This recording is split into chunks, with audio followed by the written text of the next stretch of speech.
आदिल साहब, आपकी तरफ आऊंगी। जिस तरह से पाकिस्तान में जमहूरियत अवामी मसाइल हल करने में नाकाम दिखाई दे रही है, हमने देखा मिसाक जमहूरियत भी हुआ, उससे क्या फ़ायदा हुआ कि अब मिसाक मईशत की बातें की जा रही हैं? देखें, एक तो अनफॉर्चुनेटली हमें ये बात कहनी पड़ती है कि हमारे जो जमहूरी अदवार हैं, जब हम उनका मुआशी सूरत हाल में डेवलपमेंट के लिहाज से, इनिशिएटिव के लिहाज से, ग्रोथ के लिहाज से कंपैरिजन करते हैं तो बड़ी बदकिस्मती की बात है। तो आमराना जो अदवार हैं उनमें हमें बहुत सी चीज़ों में बेहतरी नज़र आती है।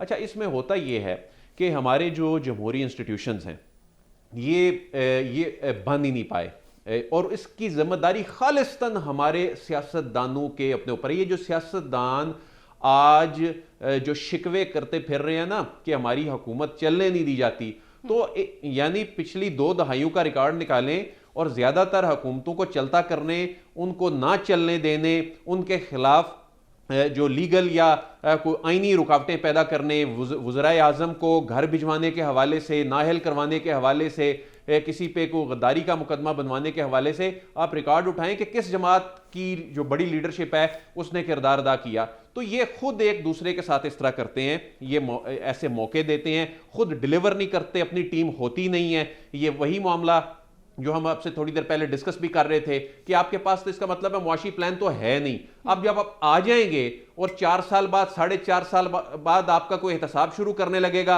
आप कहेंगे कि जी हमें तो डिरेल कर दिया गया। अब भी तो दूध की और शहद की नहरें बहनी शुरू होनी थी। अगर ये ना होता तो ये आखिरी 6 महीने में तो रिलीफ मिलना था।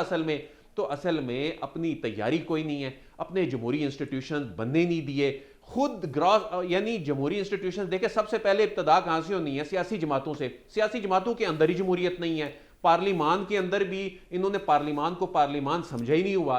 एंड पे क्या करते हैं कि अपनी सारी नालायकी, अपनी कोताहियां, ये सारे सियासतदान क्या करते हैं, फिर ये बड़ा आसान है जी, ये आप रियासती इदारों पर डाल दें, ये आप इस्टेब्लिशमेंट पर डाल दें। अगर आप तय कर लें कि आपने किसी से इस्तेमाल नहीं होना, आपने आप में सब्र है, आपने अगले की हुकूमत 5 साल चलने देनी है, तो उसके बाद कोई कुछ नहीं कर सकता। आपने क्या किया? देखें, आप ये क्लेम कर रहे हैं, एक जानिब आप शिकवा ये कर रहे हैं कि पॉलिसियों का तसलसल नहीं रहता क्योंकि हुकूमतें जो हैं वो पूरा नहीं करती 5 साल। तो आपने अभी खुद ही तो वही काम किया। एक इंतहाई गैर मकबूल हुकूमत को आपने चलता करके एक मुल्क के अंदर अदम इस्तेहकाम किसने पैदा किया?